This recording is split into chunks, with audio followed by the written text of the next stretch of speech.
अगर जिंदगी में सक्सेसफुल होना है, आपकी जिंदगी को बेहतर बनाना है, तो आपको आपकी जिंदगी में और एक फैसला करना पड़ेगा, और वो है जीवन के लिए एक लक्ष्य, एक मकसद रखो।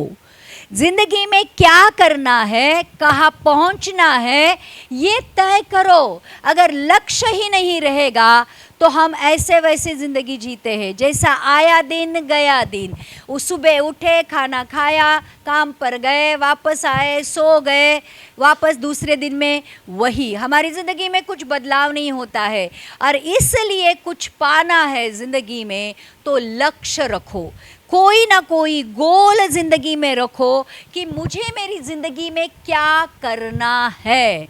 देखो, जब लक्ष्य रहता है तो उसको पाने की हम कोशिश करते हैं, उसके पीछे हम लग जाते हैं। लेकिन लक्ष्य ही नहीं रहता है ज़िंदगी में, अगर कोई गोल ही नहीं रहता है तो हम हर दिन एक जैसा होता है।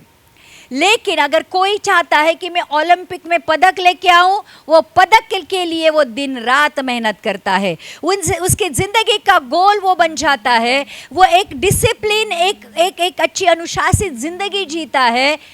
प्रियो, आज हमारी ज़िंदगी में जीने के लिए क्या गोल है, क्या लक्ष्य है? पौलुस ये कहता है, 1 करंती का 9वां अध्याय का 24वां वचन पढ़ेंगे। 1 करंती 9वां अध्याय का 24वें वचन में लिखा है, क्या तुम नहीं जानते, क्या तुम नहीं जानते कि दौड़ में तो दौड़ते सभी है, दौड़ में तो दौड़ते सभी है, परंतु इनाम एक ही ले जाता है। परंतु इनाम एक ही लेके जाता है। आज हम कौन सी दौड़ दौड़ रहे हैं, मुझे बताओ? आज जग वाली रैट रेस में दौड़ रहे कि उंदीर की शर्यत है, चूहों की शर्यत है, पैसा चाहिए, प्रॉपर्टी चाहिए, नाम चाहिए, और हम दिन रात भाग रहे। आज हम कौन सी दौड़ रहे हैं, ध्यान रखना। आज अगर हम एक आत्मिक दौड़ रहे हैं तो ये जो आत्मिक रेस है, इसमें हर एक जन दौड़ रहा है, लेकिन इनाम एक ही पाता है। तो अगर हम दौड़ रहे हैं तो इस मकसद से दौड़ो कि हम इनाम को पा सके। और आगे लिखा है, तुम ऐसे ही दौड़ो कि जीतो। तुम ऐसे ही दौड़ो कि जीतो। देखो, जिंदगी ऐसे ही जीने के लिए नहीं बनाई है। मुझे जिंदगी में हमेशा ऐसा लगता था कि मुझे कुछ ना कुछ जिंदगी में पाना है, कुछ ना कुछ जिंदगी में करना है। एक ऐसी जिंदगी जीनी है जिसके द्वारा लोगों की जिंदगी बदल जाए। मेरी जिंदगी में बचपन से ही एक ऐसा मकसद था कि मैं ऐसी ज़िंदगी बदलूं, ऐसी ज़िंदगी जीऊंगी जो बाकी लोगों के जीवन को बदले एक अच्छी तरह से। जब हम जिंदगी जीना तब शुरू करते हैं जब बाकी जिंदगियों के लिए हम आशीष का कारण बनते हैं। हम तब जिंदगी जीना शुरू करते हैं जब हम लोगों को एक अच्छी राह पर लेकर आना शुरू करते हैं।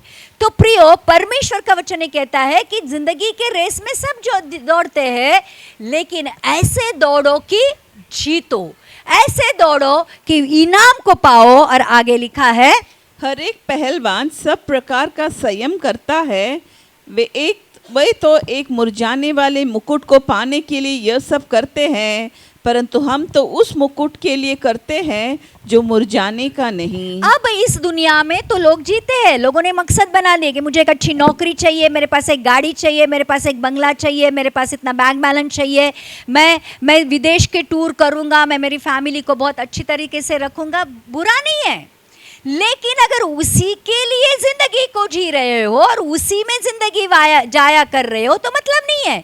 क्योंकि जो चीज़ें कमाकर हम जिंदगी के बाद उसको साथ में लेके नहीं जा सकते हैं, वो कमाने का कोई मतलब नहीं है। टेम्पररीली हम उसको उसका एंजॉय कर सकते हैं, उसको आनंद के लिए इस्तेमाल कर सकते हैं। लेकिन वचन ये कहता है कि अगर एक पहलवान एक कुश्ती लड़ने के लिए, उस पदक पाने के लिए एक अनुशासित ज़िंदगी जीता है, क्या खाना है, क्या नहीं पीना है, उसके ऊपर ध्यान देता है, तो अगर हम परमेश्वर के राज्य में कुछ पाना चाहते हैं तो हमें भी एक अनुशासित ज़िंदगी जीनी चाहिए। और 26वां वचन ये कहता है, इसीलिए मैं तो इसी रीति से दौड़ता हूँ, परंतु लक्ष्यहीन नहीं। मैं भी इसी रीति से मुक्कों से लड़ता हूँ, परंतु उसके समान नहीं जो हवा पीटता हुआ लड़ता है। तो पौलुस ये कहता है कि जिंदगी में अगर कुछ पाना है आत्मिक तौर पर,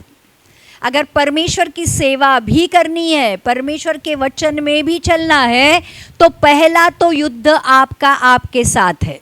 कितने लोग मानते हैं? खुद को उठाकर बाइबल लेकर बाइबल खुद को पढ़ाना, याद करने के लिए कहना, उसके अनुसार कहने के लिए खुद को ही धक्का लगाना, प्रार्थना के लिए उठाना, प्रार्थना करने के लिए खुद को बिठाना, चर्च में लेके आने के लिए खुद को तैयार करना, खुद को चर्च लेके आना, चर्च में भी बैठकर वचन के ऊपर ध्यान देना, ना कि इधर पूरी जगत की फेरी कर कर आना। कितने लोग समझ रहे हैं? प्रियो, परमेश्वर का वचन ये कहता है कि हमें एक डिसिप्लिन लाइफ जीनी है, गोल रखना है, वो भी आत्मिक वाला गोल रखो। ध्यान रखना, परमेश्वर का वचन यिर्मयाह को कहता है कि मैंने तेरे माँ की कोख से ही तुझे भविष्यद्वक्ता के रूप में चुन लिया है। अब हमारी जिंदगी का मकसद ये भी होना चाहिए कि परमेश्वर ये कहता है कि तूने मुझे नहीं चुना, मैंने तुझे चुना है। तो प्रभु तूने मुझे क्यों चुना है? मैं जब परमेश्वर में आई, जब मैं मसीह में आई, तो मैं हमेशा हर दिन मेरी एक प्रार्थना होती थी कि प्रभु मैं तेरे राज्य के लिए क्या करूं, प्रभु मैं क्या करूं तेरे लिए। तूने मुझे बचाया है, तूने मुझे छुड़ाया है, तूने मुझे नरक से स्वर्ग का रास्ता बताया है। मैं तेरे लिए क्या करूं, क्योंकि मैं ऑब्लाइज्ड हूं, मैं तेरी कर्जदार हूं, क्योंकि अब तूने मेरे लिए इतना कुछ किया है तो मुझे भी तेरे लिए कुछ करना है, तो मैं क्या करूं। और परमेश्वर ने बहुत सारे रास्ते मुझे बताए कि परमेश्वर के लिए हम किस तरह से उसकी सेवा कर सकते हैं, किस तरह से उसको रिप्रेजेंट कर सकते हैं, किस तरह से उसको प्रसन्न कर सकते हैं, किस तरह से उसके राज्य को हम बढ़ा सकते हैं। लेकिन अगर हमारे अंदर कोई इच्छा ही नहीं है, हम खुद के लिए ही जीते हैं, या खुद के लिए जीने की भी लोगों को इच्छा नहीं है, बस खुद को लेके चलते हैं। दिन आया उठाते हैं, ब्रश कराते हैं, नाश्ता करवाते हैं, काम पे लेके जाते हैं, खाना खाते हैं, वापस खुद को लेके आते हैं, सोते हैं, बस दैट्स ऑल। ये जिंदगी नहीं है। जिंदगी में एक गोल सेट करो। परमेश्वर की जो आपके लिए इच्छा है उसको ढूंढो, क्योंकि परमेश्वर की हर एक के लिए इच्छा है। परमेश्वर ने हर एक को अपने में चुना है, तो ऐसे ही नहीं चुना है। परमेश्वर चाहता है कि उसके अंगों के कुछ काम है, हर एक अंग का अलग काम है। हम कौन सा अंग है वो ढूंढो और वो काम करना शुरू करो। प्रियो, हबक्कुक की किताब का 2 अध्याय का 2 वचन ये कहता है, हबक्कुक 2:2 में लिखा है, देखो आज जिंदगी ऐसे ही वेस्ट हो रही है। हम जिंदगी को सीरियसली ले ही नहीं रहे।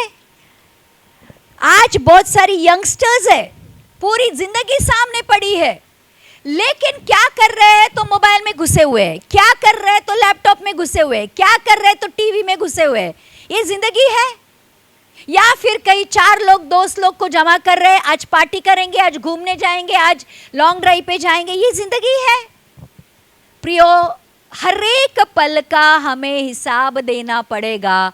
तो आज जिंदगी को वेस्ट मत करो, इन्वेस्ट करो। लिखा है, यहोवा ने मुझसे कहा, दर्शन की बातें लिख दे, वरन पट्टियों पर साफ साफ लिख दे कि दौड़ते हुए भी वे सहज से पढ़ी जाए। हबक्कुक की किताब में लिखा है कि परमेश्वर का जो दर्शन आपके लिए है, परमेश्वर की जो आपके लिए योजना है, ऐसी जगह लिखो कि आप जब भी दौड़ भी रहोगे तो उसको आप देख लोगे। आज घर पर जाकर प्रार्थना करनी है कि प्रभु तेरी मेरी जिंदगी के लिए क्या योजना है, और जो भी योजना है वो इस तरीके से लिखो कि आप उसको भूल ना पाओ।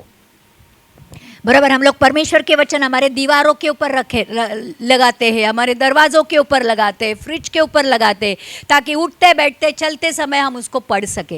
लेकिन पढ़ने का मतलब नहीं है, सिर्फ याद करने का मतलब नहीं है। जब हम उसको देखो, हम जब मैं जब एमबीबीएस की पढ़ाई कर रही थी तो हमने हमारे जहाँ पर हम टेबल है उसके सामने एक टाइम टेबल लिखा हुआ था, आज दिन में ये सब्जेक्ट के इतने चैप्टर कंप्लीट करने हैं, उसके बगैर सोने का नहीं।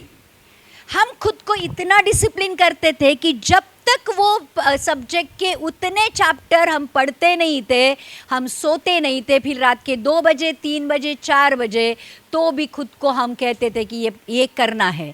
तो प्रियो, खुद को जब तक डिसिप्लिन नहीं करोगे, जब तक एक मकसद नहीं दोगे ज़िंदगी के लिए, आप ऐसी ही ज़िंदगी वेस्ट करना शुरू करोगे। और इसलिए हर दिन छोटे छोटे कदम बढ़ाओ। शायद कल जाके तुरंत भविष्यवक्ता नहीं बनोगे, कल जाकर पास्टर नहीं बनोगे, कल ही जाकर एक बहुत बड़ा बिजनेसमैन नहीं बनोगे, कल ही जाकर बहुत बड़ा कोई आर्किटेक्ट या इंजीनियर नहीं बनोगे। हर दिन छोटे छोटे फैसले करो, हर दिन छोटे छोटे कदम बढ़ाओ, छोटे छोटे लक्ष्य को पार करो कि आज क्या करना है। आज बाइबल का एक चैप्टर पढ़ना है, आज वो चैप्टर को पूरे दिन तक मुझे मनन करना है। आज उस वचन को जो पढ़ा है मैं उसके अनुसार करने की, मैं उसके अनुसार मैं सोचूंगा, उसके अनुसार मैं करूंगा। आज मैं चर्च में आकर ये काम करूंगा, आज मेरे काम की जगह मैं ये काम करूंगा। आज छोटे छोटे लक्ष्य बनाओ, छोटे छोटे लक्ष्य को पूरा करो और फिर देखोगे ये जो छोटी छोटी चीज़ें हैं, जब आप पूरा करना शुरू करोगे, जब उसमें आनंद मिलना शुरू करेंगे, तो ध्यान रखना आपका हौसला बढ़ेगा और फिर आप अपने जीवन के लक्ष्य को पूरा करोगे। जब हम नए नए मसीह में आए थे तो हम टारगेट करते थे कि आज 10 लोगों को जाकर सुसमाचार सुनाना है, आज इन बातों के लिए प्रार्थना करनी है, आज इतने बाइबल के चैप्टर पढ़ने हैं, आज ये प्रचार करना है। हमने खुद को एक टारगेट दिया था कि ये करना है। और जब आगे जाकर हम लोगों ने देखा कि सच में ये जो छोटे छोटे बोए हुए जो बीज है, उसके इतने बड़े बड़े पेड़ बाद में दिखने लगे। आज जो मैं इतने कॉन्फिडेंस के साथ और बिना रुके प्रचार कर सकती हूँ, क्योंकि मैंने 25 साल से अपने आप को बाइबल के साथ जोड़ा है। ऐसा बहुत कम दिन रहेंगे मेरी ज़िंदगी के कि जिस दिन मैंने बाइबल ना पढ़ी हो, या फिर जिस दिन मैंने बाइबल के ऊपर मेडिटेट ना किया हो, या जिस दिन मैंने प्रार्थना ना की हो। आज मैं जब ये वचन बना रही थी तो आज मैं सोच रही थी कि जो 25 साल पहले मैंने करना शुरू किया था, आज उसका पेड़ मुझे फल दे रहा है। तो प्रियो, परमेश्वर में की हुई कोई भी चीज़ कभी भी व्यर्थ नहीं होती है। ध्यान रखना, जो कुछ भी परमेश्वर के लिए करने का लक्ष्य रखोगे, परमेश्वर उसके द्वारा आपकी ज़िंदगी को आशीषित करेगा। तो 5वीं बात हम लोगों ने देखी कि जीवन के लिए एक लक्ष्य बनाओ और उसको पूरा करने की कोशिश करो। आपका जीवन बेहतर हो जाएगा, सक्सेसफुल हो जाएगा।